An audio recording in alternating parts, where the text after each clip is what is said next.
In this episode of Property Journal, I'm talking to Charlotte Edwards. She goes by the name of Accidental Female Developer, having been forced in 2019 to leave the corporate role that she was in and get her hands dirty in a male-dominated world of property development. She'll talk to us about not only how she's made a success of that and property investing, but also helping to mentor and train women to get involved in property investment and development. I can't wait to speak to her.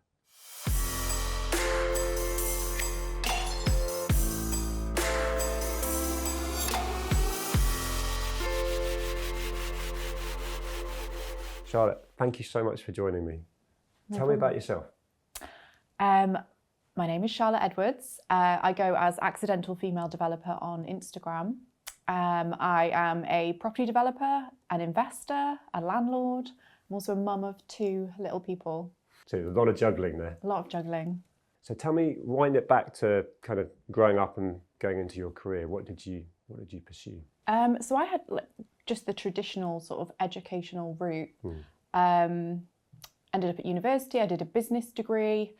And then I specialised in marketing, and I went into marketing route, and I worked in-house and in agencies for about 15 years.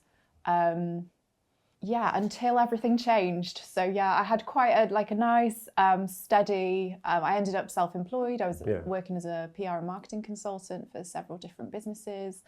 And I was really happy doing that. Yeah, so that would have been the trajectory in the career you'd have pursued. You were happy doing that? Yeah, absolutely. Yeah, I love doing that. So tell us what changed everything for you. So in 2019, I lost my brother to cancer, and he was only 28.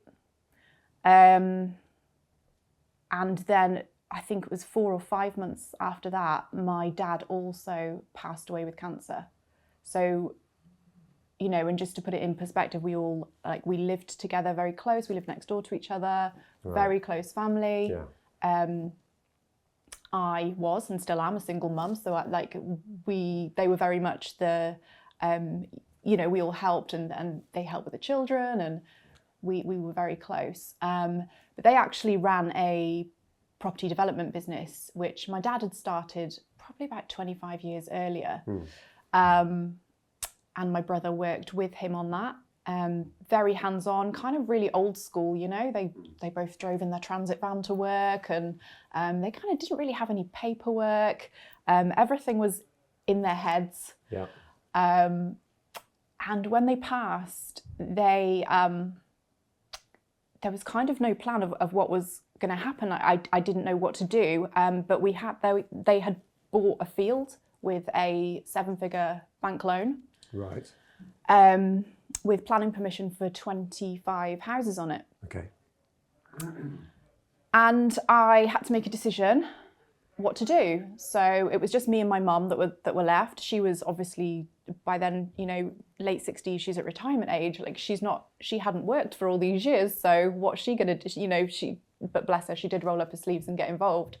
Had she had any previous involvement at all? She was, you know, a bit of admin, that kind of thing, giving her opinion, like that, but not really, you know, she never ever stepped foot on the development site. And my dad was really old school like that. Like, it was a place for men.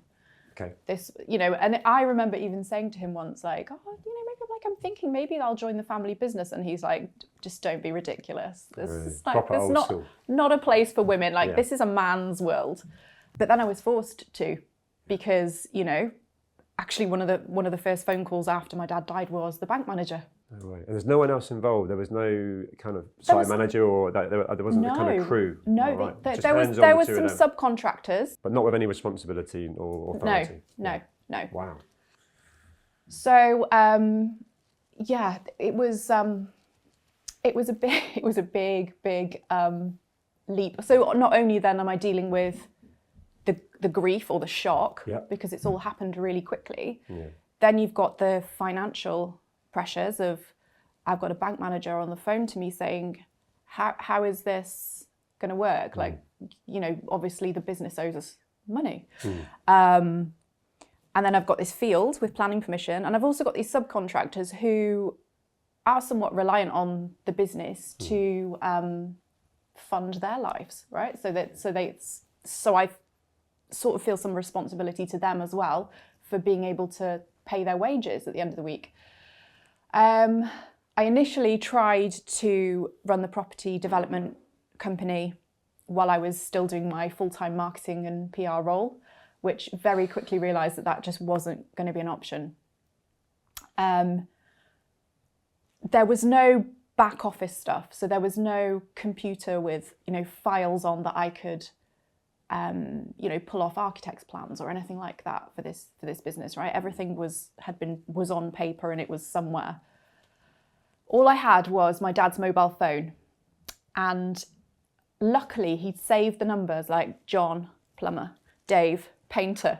So that was the only clue that I had to go on. Wow. So I was just going through this phone book, ringing people, going, "Do you work here? Do you, you know, do you want to come back to work? Like, you know, we've got some houses to build, and I need you."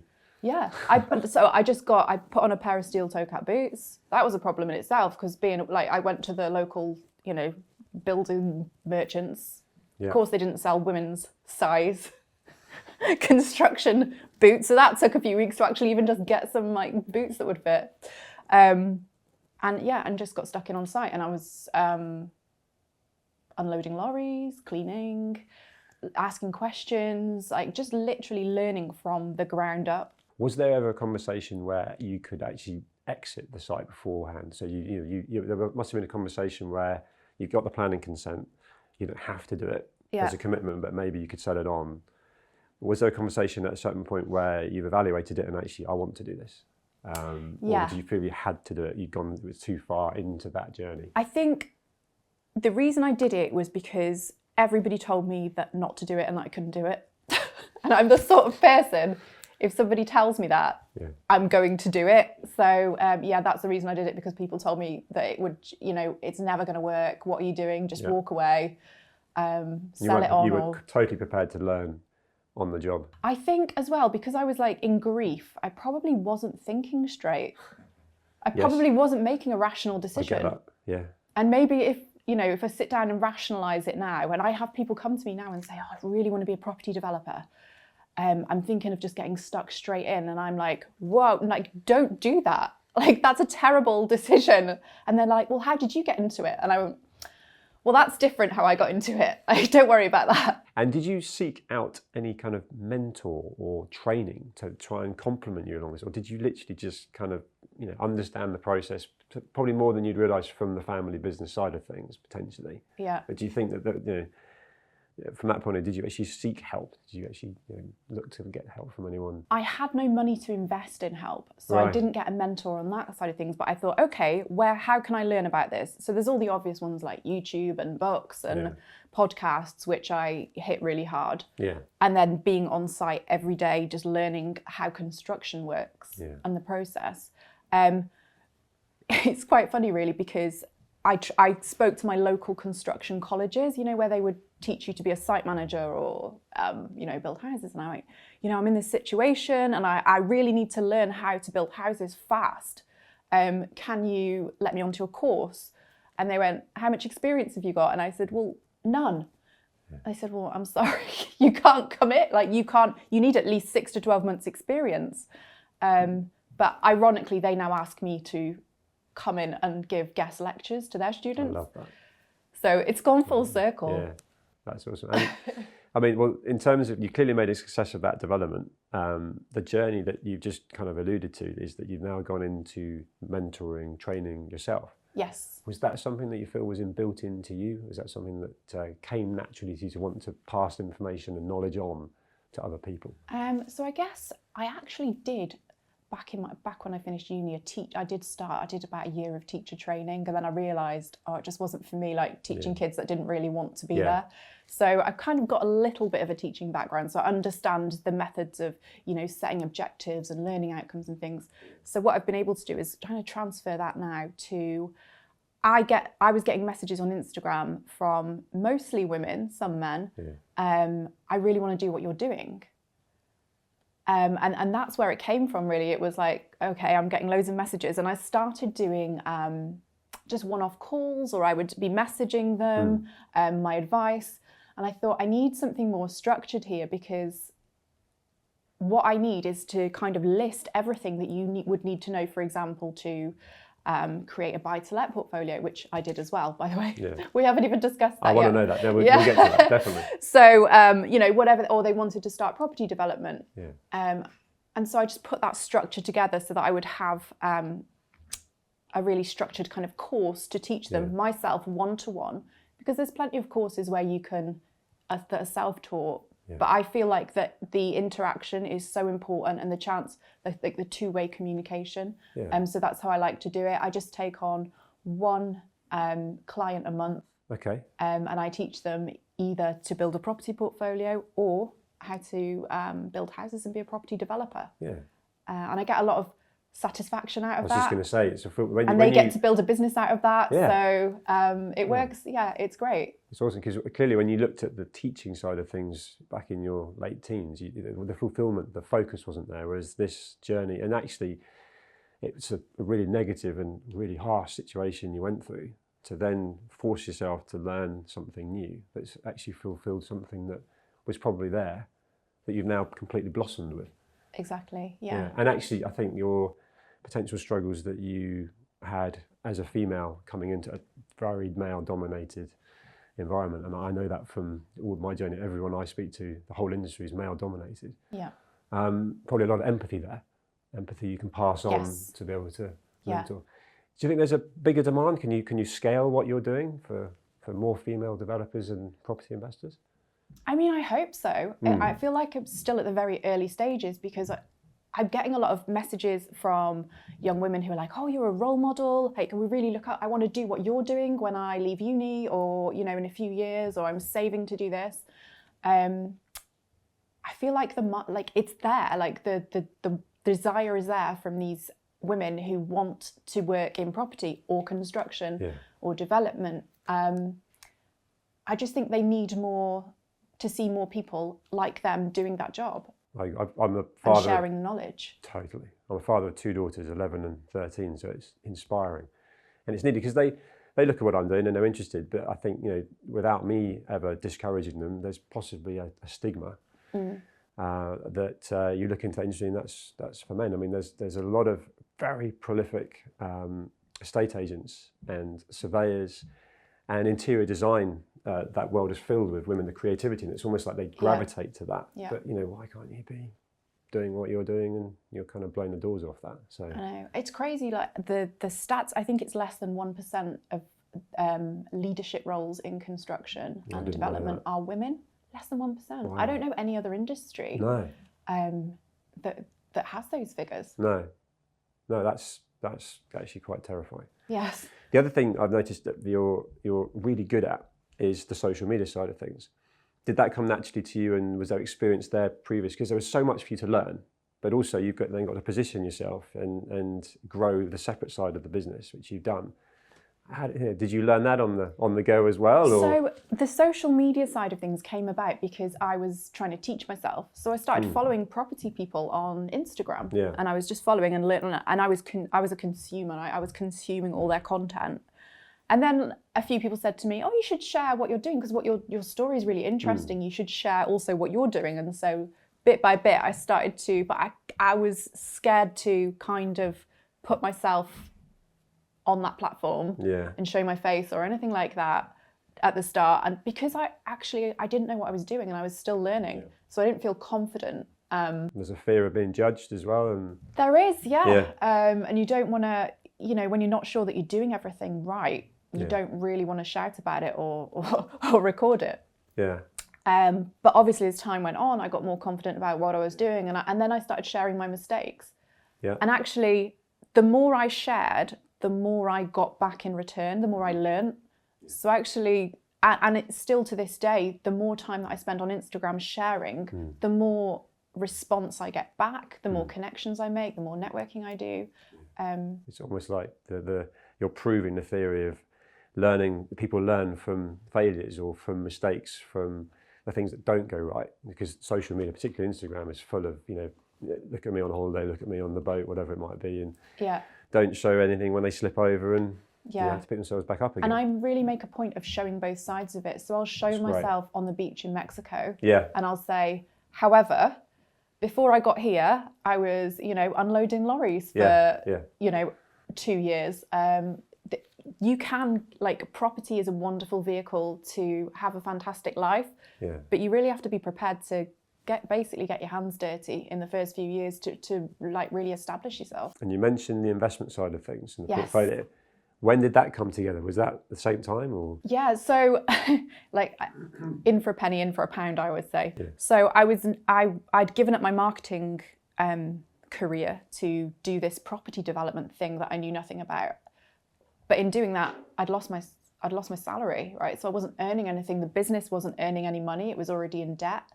Some of the money had been used to pay for cancer treatment, out of the business, so which obviously hadn't worked. So I wasn't able to pay myself. And of course, I'm a mum, 2 young kids. My kids were actually I'd got them in private school at the time. I had to pull them out of private school and put them into the local school. So I and they made a lot of sacrifices to get this business back into profit and get it going. One of the things that I never wanted to happen again was not have a salary, because it's just a horrible feeling. Yeah. And so I thought, okay, I'm in this new property world. I had £50,000 of savings. I thought I could get through that in a year if I just start spending that. I need to use that to create income for myself. I didn't want to put it into the property development business because I just thought, you know what, it's not even going to touch the sides of the business, the money that the business already owes. Yeah. Okay, so I decided I'd seen on Instagram, again, educating myself, that people were building these property portfolios that paid them passive income every month in rent. And I thought, wow, yeah, I'd love a piece of that. So that's what I did. And I taught myself, again, property investing strategies, buy-to-let, BRRR, HMOs, serviced accommodation, all these kind of things. I taught myself all those strategies, and I was like, okay, I'm going to use a combination of those, and I'm going to get a portfolio of 10 houses in 10 months. That's my target. Awesome. And I did it. Yeah. So alongside learning how to do property development as well, and being a mum, and I was just juggling all these things. Really impressive. And actually, on the basis of what you ended up with, the 10 properties, is there a strategy that you now know is the best? Because clearly you were learning that as you went about it, and it sounds like you may have done different strategies. Yeah. And you pioneered the ones that worked for you. Which one would you say has been most successful? I mean, I think the BRRR, so buy, refurbish, rent, refinance, because that just allows you to pull some money back out. Yeah, go again. So I did some new build to rent as well, which are great. They're like the unicorn deals where you can pull all your money back out, but they're not accessible to everyone. No. So when I am working with coaching clients, I'm usually encouraging the BRRR method, because that's a good way of making your budget go further, right? And you're learning the skills of property development and property refurbishment to allow you to continue to build that portfolio. And I'm still adding to that, this year as well. Well, last year was a bit of a hot market, wasn't it? But this year I'm back in. And have interest rates and the whole cost of living and energy, has that affected your model? Because certainly from like an HMO, house of multi-occupation, where the rents don't include the bills, so that falls on the landlord. That's typically an all-inclusive side of things. I don't know if you've done any of that, but there's certain property investment models now that have taken a bit of a tonking as you're coming off fixed rates and so on. Suddenly the yield is not what it was this time last year, that's for sure. You've got to pivot. You've got to be prepared in any business, and property is the same, to pivot. So I turned a mini HMO into a single let. Okay. And, I'm probably only £100 a month worse off because of the increase in energy prices. So, it's not always about how much money can you make out of something, but actually what's the best way to use that asset to give you a cash flow which is hands-free. Yeah. Because that's what my hands, are busy with: development, with the coaching. I want my property portfolio to be as passive as possible. I get that. And does anyone manage that for you yet? Have you reached that point? Or I'm self-managing. I reckon I could probably self-manage up to 20, 25 units. Where are these properties? Are they close to you? Or? They're within half an hour. So I always make sure that it's within half an hour. Do you self-manage? No. Don't you? No, You've probably I got too many. I do, and to use the word accidental, Yeah. different circumstances, but I ended up with quite a number of town centre apartments Yeah.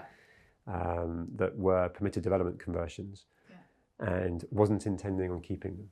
And then just through a number of them, EWS1 form issues on the back of the Grenfell Tower disaster, surveyors that they just don't like permitted development PD deals, and so suddenly I was having to rent a pivot.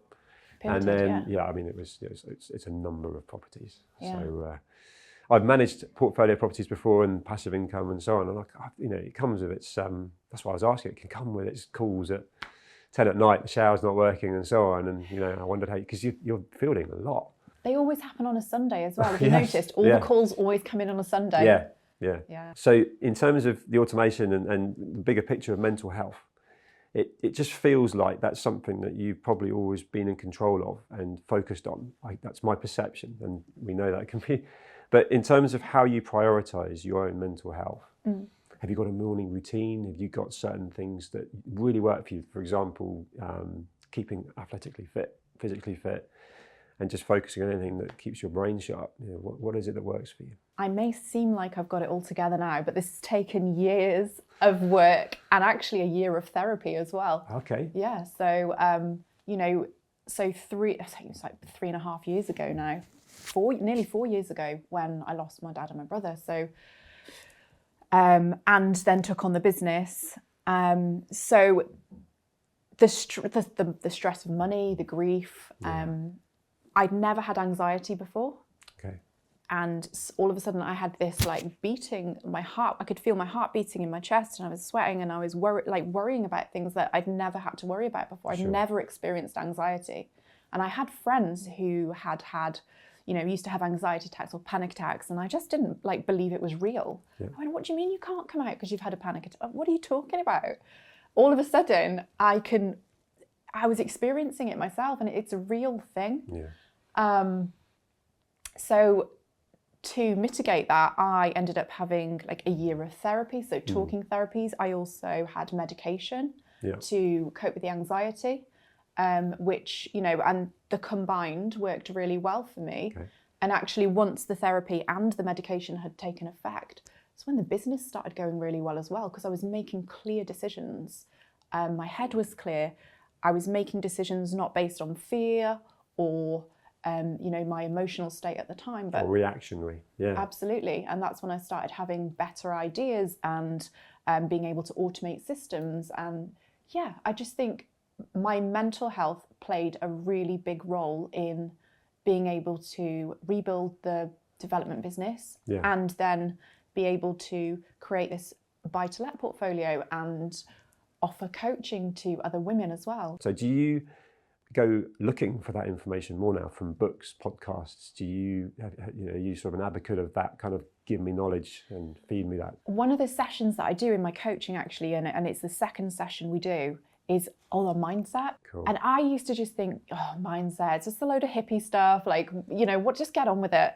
But I've educated myself the more, and I've experienced a shift in mindset from being unconfident and doubting myself and thinking this just isn't a business for women, this is never going to work, it takes a lot to shift it, but once it's shifted, you really feel like you can do anything. That's amazing. Before we talked today, we had a lovely chat on the phone, and you mentioned to me, which was directly relevant to the course, that one of the overriding things you wanted to help was women with a lack of confidence. Yeah. And you felt that was a key driver for why women hadn't come into development. Can you elaborate on that? Yeah, I see this again and again, and almost every woman I talk to, and certainly the majority, have an issue with confidence. And one of the first questions I ask is, why are you seeking my help with this? Because you have, the finance to invest, you have the knowledge. Why do you feel like you need a coach to help you with property investment? And it's my confidence. I don't have the confidence to do it. And it's such a shame. Because everything is there, and they've not done it, and they've sat on that for years, and for some reason they've suddenly got the confidence to either get in touch with me and go, okay, I'm ready, but I need some hand holding. And a lot of it is to do with that. And sometimes they say, oh, I haven't got the knowledge, but actually when we're going through the modules and they have got the knowledge, they just haven't got the confidence to use it. Yeah. What would you say is your greatest strength? Oh, that's actually a really hard question. Put you on the spot there, sorry. I guess I'm pretty fearless. Yeah. And I wasn't always like that, but now I am. Like, nothing scares me. So if somebody says, oh, you shouldn't, like, I've just come back from traveling on my own in Mexico, and my friend said to me, like, oh, you shouldn't go, it's not safe, you can't go on your own. Like, that doesn't bother me. I feel like because I've achieved so much, I can do more. Like, so I don't have that fear anymore that I used to have. So it's like a momentum. Yeah, definitely. Yeah, you've clearly got resilience. Yes. Yeah. What do you think is your greatest weakness? Greatest weakness. I'm really impatient. Like, Okay. I have no patience. Like, if I'm in a meeting, for example, I was on a site meeting yesterday, and I felt like after the first 2 minutes, we discussed everything we needed to discuss. I'm done. Okay, guys, I'm done. I'm off. But they wanted to. Oh, we talk about this. No, that's it. It's done. Like, we've done that. And then I'm very quick to move on to the next thing, on to the next thing, on to the next thing. I think maybe sometimes I need to like stop and concentrate more on what I'm working on rather than going on to the next thing all the time. Yeah. Could also be a strength as well. I mean, it is, isn't it? So. Yeah. But no, you've got to be honest with yourself. How would you define success? I would just say like being happy. So waking up every morning happy because you love where you live, or you have people surrounding you that love and care for you and you care for them. And just being able to be happy with what you do on a day to day. So you're not relying on going on a holiday once, twice a year to make you happy. Like, you're really happy with your day to day life. Yeah. However mundane it is, you wouldn't want to change it. Yeah. Well, Charlotte, thank you so much. Everything we've talked about today, I've learned so much, been inspired. Oh, thank you for having me. Thank you so much. Thank you. Cheers.